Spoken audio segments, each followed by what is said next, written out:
Olá, turma querida. Vamos dar continuidade às nossas aulas, agora com a aula de número 5.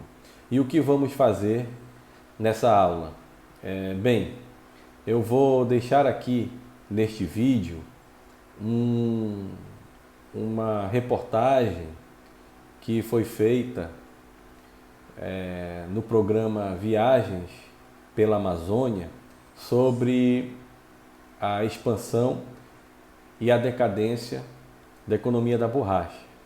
Eu fiz uns cortes nessa reportagem para buscar destacar apenas o processo de expansão, porque nós estamos tratando justamente disso nas nossas aulas, né? Ainda estamos nesse momento da expansão. Então eu peguei essa reportagem, fiz os cortes para justamente destacar apenas esse aspecto. Não é? E essa reportagem ela fala sobre o seringal, Manaus, porque nós sabemos que com a exportação da borracha, a capital do estado do Amazonas sofreu profundas mudanças urbanísticas e que essa reportagem procura retratar. Não é? Nós vamos focar em Manaus especificamente, mas essas transformações elas ocorreram tanto em Manaus quanto em Belém. Né? Então, nessa reportagem, ela contempla o Seringal, Manaus, a Estrada de Ferro Madeira-Mamoré e também a Fordlândia. Né? Então, tudo aí nessa reportagem. O que eu vou pedir para que a gente faça? Primeiro, assistir essa reportagem e realizar algumas anotações. Sobretudo nas partes que cada um achou mais interessante, porque segunda-feira, na nossa aula, agora, dia 7 de junho, o que nós vamos fazer? De posse dessas anotações, cada um então vai colocar no grupo de WhatsApp aquilo que achou mais interessante e nós vamos debater. Né? Debater essa reportagem e avançar nesse assunto sobre a borracha na Amazônia, nesse ponto da expansão. Tá bom, turma? Então é isso. Eu vou deixar a reportagem aqui com vocês. Espero que vocês gostem, né? Desejo aí que cada um assista de uma forma bastante aguerrida, né? De uma forma bastante interessada. E segunda-feira, então, vamos debater aí os principais pontos destacados por vocês. Tá, gente? Desejo a todos um bom fim de semana e até segunda.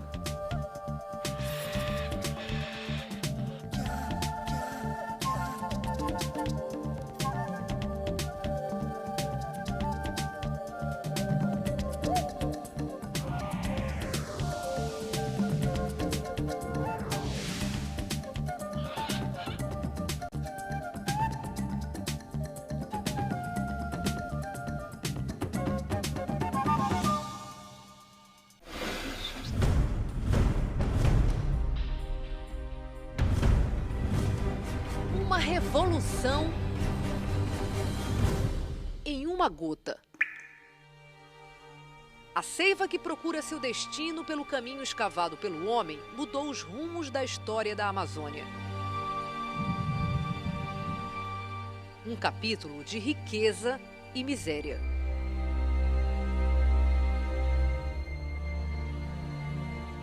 Para os índios, não era novidade. A seiva branca era usada para fazer vasilhas, bolas, até mesmo no tratamento de doenças. Mas os colonizadores ficaram impressionados com a capacidade elástica desse produto da floresta. Já no fim do século XIX, as indústrias que cresciam nos Estados Unidos e na Europa já não podiam mais viver sem a seringueira da Amazônia. Em plena revolução industrial, quem poderia prescindir daquele milagre da natureza? A borracha podia ser encontrada em mais de 20 árvores tropicais do planeta, mas nenhuma se comparava em qualidade e produtividade à Hérvia brasiliense. A historiadora Etelvina Garcia é autora de vários livros sobre a formação das cidades, da sociedade e da economia da Amazônia. Para ela, não há dúvida sobre a importância da borracha para a história de toda a região. Os seringais já existiam. A matéria-prima já estava ali nos seringais. Entretanto, nós não tínhamos um contingente forte de mão de obra que desse conta de extrair dos seringais a borracha nas quantidades exigidas ou solicitadas pelo mercado. Era um ponto. Por outro lado, nós não tínhamos como escoar a produção dos seringais. O primeiro grande sinal, entende, de reação da borracha, da economia da borracha, aconteceu em 1853. No dia 1º de janeiro de 1853, saiu de Belém o primeiro navio a vapor da empresa do Barão de Mauá, Companhia de Navegação e Comércio do Amazonas, autorizada a fazer a ligação comercial a vapor entre Belém e Manaus. A falta de mão de obra foi solucionada com os milhares de imigrantes que chegaram na Amazônia fugindo da grande seca que atingiu o Nordeste no fim do século XIX. E nós que tínhamos uma mão de obra escassa, né, formada até então principalmente por índios e caboclos, né, e insuficiente inclusive para dar conta da demanda exigida pelo mercado, então nós passamos a ter veja bem, nós já passamos, aí já tínhamos quantos fatores de produção associados, né? A matéria-prima que a natureza havia dado à Amazônia, a mão de obra, né? E os transportes, a estrutura de escoamento. Então, 3 fatores de produção. E um outro fator importantíssimo, o mercado que crescia dia a dia, porque nós estávamos em plena revolução industrial do século XIX. A borracha se tornara um insumo importantíssimo para grandes setores industriais que estavam fazendo a modernização das sociedades naquele momento. Então, você não podia, por exemplo, conceber a indústria da energia elétrica sem a borracha para servir de isolante, não é?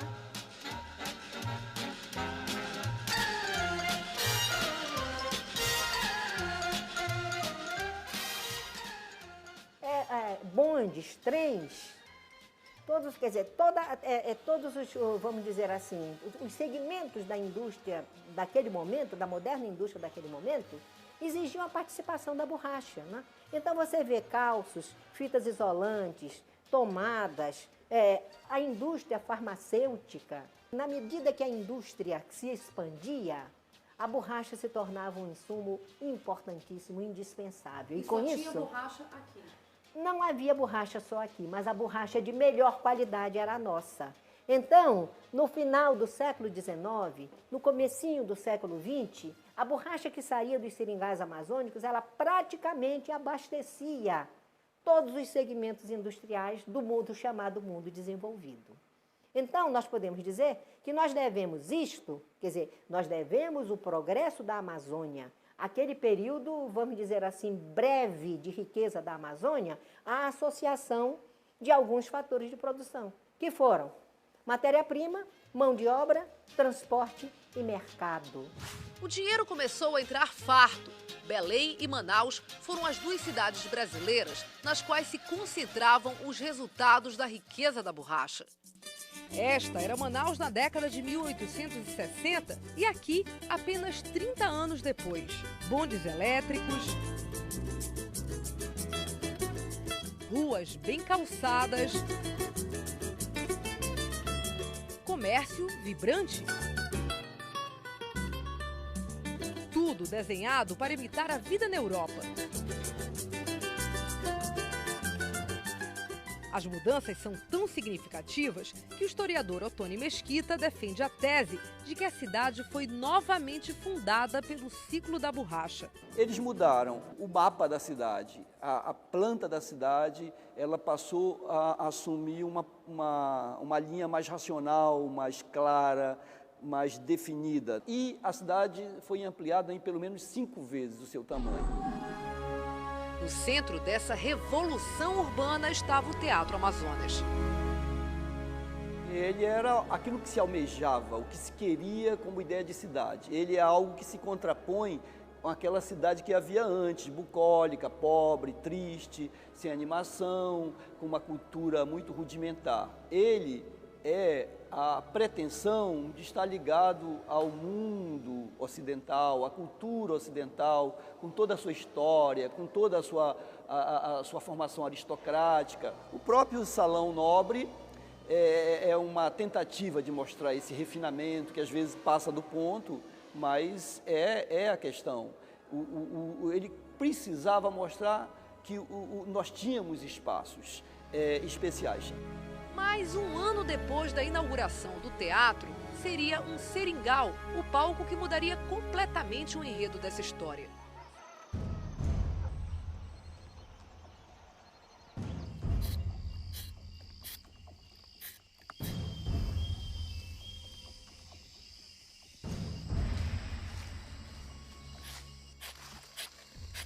Há mais de 100 anos, esses riscos no caule da seringueira mudaram os rumos da história da região norte do país. O látex, essa seiva que tem alta capacidade elástica, pode ser encontrado em mais de 20 árvores tropicais no planeta, mas nenhuma se comparava em qualidade e produtividade à Hevea brasiliense. A espécie só existia na Amazônia.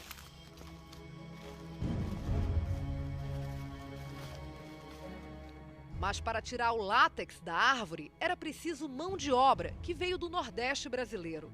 O sertanejo enfrentava um longo período de seca e, por isso, aceitou aventurar-se na Amazônia. Entre o fim do século XIX e o início do século XX, estima-se que 300 mil nordestinos deixaram a terra árida da Caatinga para embrenhar-se na floresta amazônica. Não imaginavam que a floresta seria os muros de uma prisão, um cativeiro.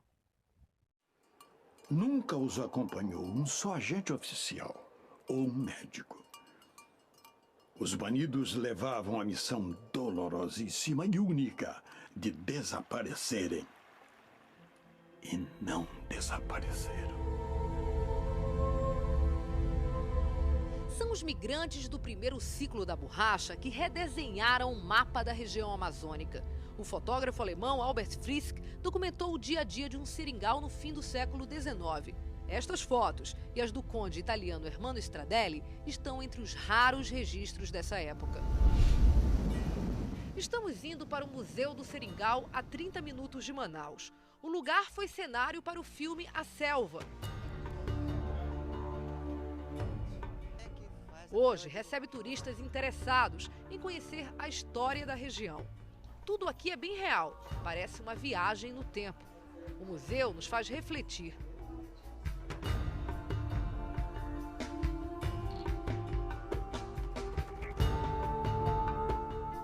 Bem de perto, a diferença da vida na floresta. Riqueza na casa do dono do seringal. Miséria para quem vivia na selva extraindo o látex. Objetos para casa, para o trabalho, só podiam sair do barracão de aviamento. Não circulava dinheiro no seringal. Tudo era na base da troca. E a borracha, a única moeda conhecida pelo seringueiro. Assim ficava fortalecida uma relação de dependência nas mãos do patrão, tudo que era fundamental para a manutenção da vida. João é guia do museu. Filho de seringueiro, aprendeu quando criança as histórias que hoje conta para os turistas. Os seringueiros, quando chegavam no seringal, eles já estavam endividados, devendo a passagem, a comida, e o terminar de se endividar aqui no barracão de aviamento, pegando os instrumentos de trabalho. Mais gente chegava sem saber que viveria também em regime de escravidão. Onde é que fica esse Acre, hein, Bastião? Faz mais de mês que a gente está nesse barco, só vendo água e mata pela frente. Era a norma do seringal, ele tinha que produzir 50 quilos de borracha por semana. Que exatamente isso aqui, essa pelota aqui está valendo a um dia de trabalho. Aqui tem o quê? Quantos quilos? 10 10 quilos? quilos, 10 Pesado? Aqui, então, tinha um dia de trabalho. Um dia de trabalho.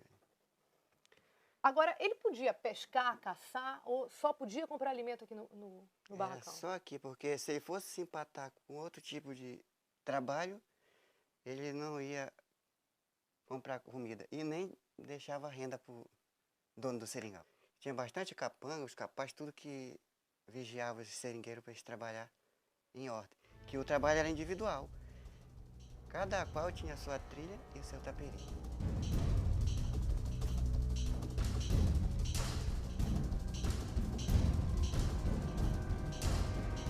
Taperi como este, feito de palha e madeira, onde o látex líquido era defumado até virar essas sólidas pelotas de borracha. Com elas, o seringueiro tentava quitar uma dívida injusta e impagável. O seringueiro ele tem que trabalhar 18, 20 horas por dia, né? Porque ele tem que sair de casa 2 horas da madrugada. 1 hora, 2 horas da madrugada é a hora que ele sai de casa. Por que tão cedo? Porque a seringa ela só larga o látex lá no mato se cortar cedo. Cedo. É muito esforço, é sofrimento demais, não é nem esforço, é sofrimento demais. A vida do seringueiro é uma vida escravizada. Escravizada em tudo por tudo. Porque o pessoal que vier do Nordeste não, mas o cara que é filho de seringueiro, nasce e se cria no meio da mata, ele é cego. Ele nunca estudou. Ele não sabe o que é a letra A nem o número 1. Né? Então, do seringueiro, ele chega na casa do patrão, ele diz, olha, eu quero cortar seringa. Né? Aí o patrão, ele não vai perguntar quanto é o preço disso, quanto é o preço daquilo. Não, negativo. Ele só diz assim, eu quero isso, isso e isso. Aí o patrão nota lá do preço que ele bem tem de notar. Né? E dali ele não sai nunca mais? Nunca mais ele sai. Ele pode trabalhar anos e anos, 10 anos, 20 anos, 30 anos, 50 anos, 60 anos, ele não sai mais da conta do patrão.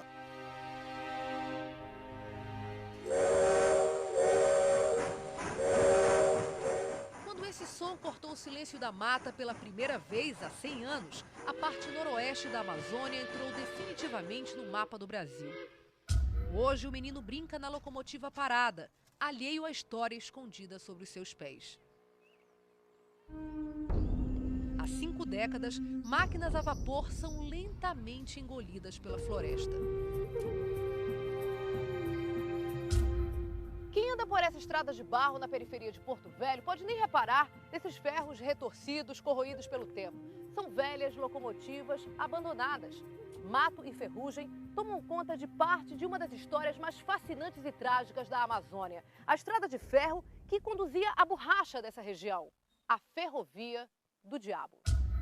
É o título do livro de Manuel Rodrigues Ferreira, que virou filme em 1981. Em 2005, a Madeira Mamoré foi para a televisão na minissérie Média Maria, baseada no livro de Márcio Souza. Na mata, doutor!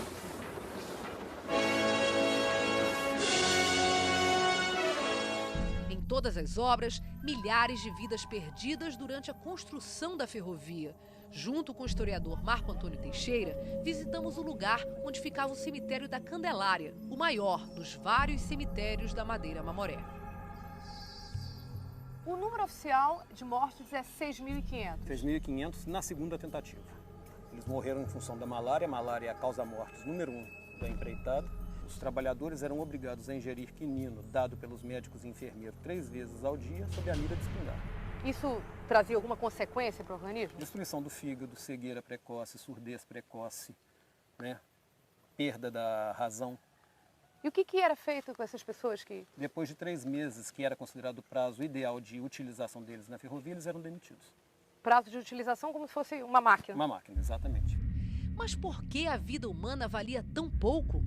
Porque a qualquer custo era preciso escoar o produto mais rentável do fim do século XIX, a borracha.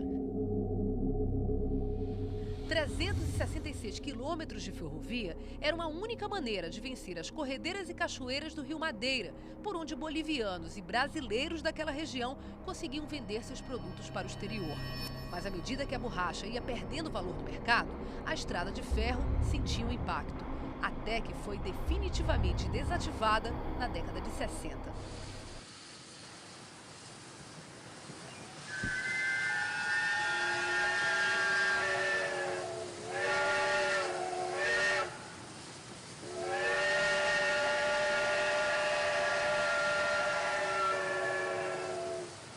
As poucas peças que sobraram dos tempos da madeira mamoré estão neste galpão e devem ir para um museu. Por enquanto, o único símbolo restaurado é a Praça Memorial, onde foi fundada a cidade de Porto Velho, e a antiga sirene que toca todos os dias pelas mãos de Lorde.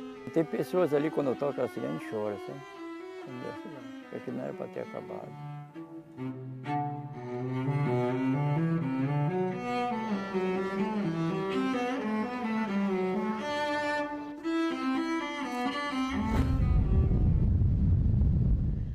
A muitos quilômetros dali, no estado do Pará, parte da história da borracha na Amazônia também está quase esquecida.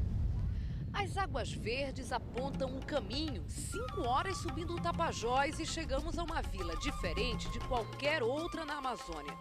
Tudo aqui foi plantado por um sonho. 1926, o magnata americano Henry Ford conseguiu no Pará uma concessão de 2 milhões de hectares de floresta. As seringueiras plantadas aqui iriam produzir borracha suficiente para fabricar 50 milhões de pneus por ano.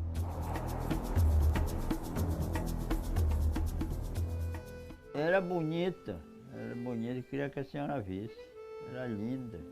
Seu Lobato, aos 90 anos, é o último seringueiro dos tempos de Ford. Lembra quando tudo por aqui funcionava como numa fábrica norte-americana. Quando apitava, era grosso, um apito grosso. Escutava quase Itaituba.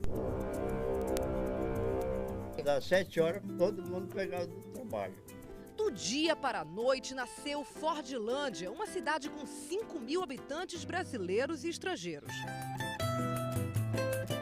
Muitas características da cidade refletiam a excentricidade do fabricante de carros. Essa daqui era Palm Avenue, a principal rua da Vila Americana, onde moravam os administradores.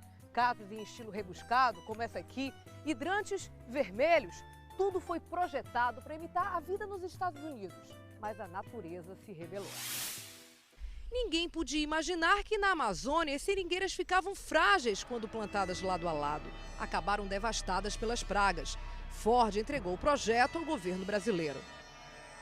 Aos poucos, as seringueiras que resistiram às pragas foram sendo substituídas pela pastagem de gado.